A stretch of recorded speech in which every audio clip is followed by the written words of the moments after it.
20 things most people don't know about the S&P 500. 1. It's made up of 503 shares because some companies like Google has multiple share classes. 2. A company can't just be in it. A committee chooses who gets in and who gets booted out based on profitability, company size, and it's not automatic. 3. It's not equally weighted. The top 10 companies make up 35% of the entire index. 4. It has survived and came back stronger after every disaster, COVID-19, World War, pandemic crisis, and all of it. 5. The average annual return is 10%, but it has surpassed that over the past years, yielding 15% almost every single year. 6. Dividends make up 30% of its total historical return. This is the more reason to reinvest your dividend. 7. Most of the gains come from a tiny number of days. If you missed the 10 best days over the past 20 years, then your returns were cut in half. 8. It beats the majority of professional fund managers. 90% of actively managed funds has underperformed the S&P 500 over 10-year period. 9. The S&P 500 rebalances itself. It removes the weak companies and gets the stronger companies added. It's a self-cleaning machine, that's why it keeps going up over time.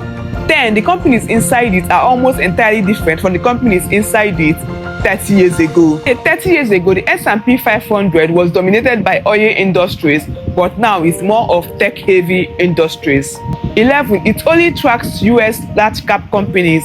It doesn't cover low caps, mid caps, or international markets. 12. The people who kept buying it through 2008, 2009, and 2020 saw the best returns of their investing lives. 13. It's used by investors as a benchmark to gauge how the US stock market is doing.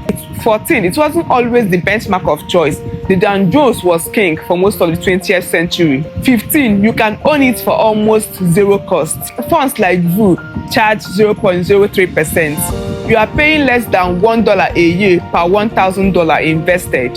30 years ago, that access would have cost you 1 to 2% annually, plus commissions. 16. It contains companies that make your everyday life run. Phones, Apple, streaming, Netflix, groceries, Costco, and all that. 17. The S&P 500 has been positive roughly 73% of all calendar years. Almost 3 out of every 4 years, it goes up. 18. $10,000 invested in S&P 500 in 1980 would be over $1 million today, with dividends reinvested and zero additional contributions. 19. The S&P 500 has never lost money over any rolling 20-year period in history. 20. More than half of S&P 500 best days happen during bear markets.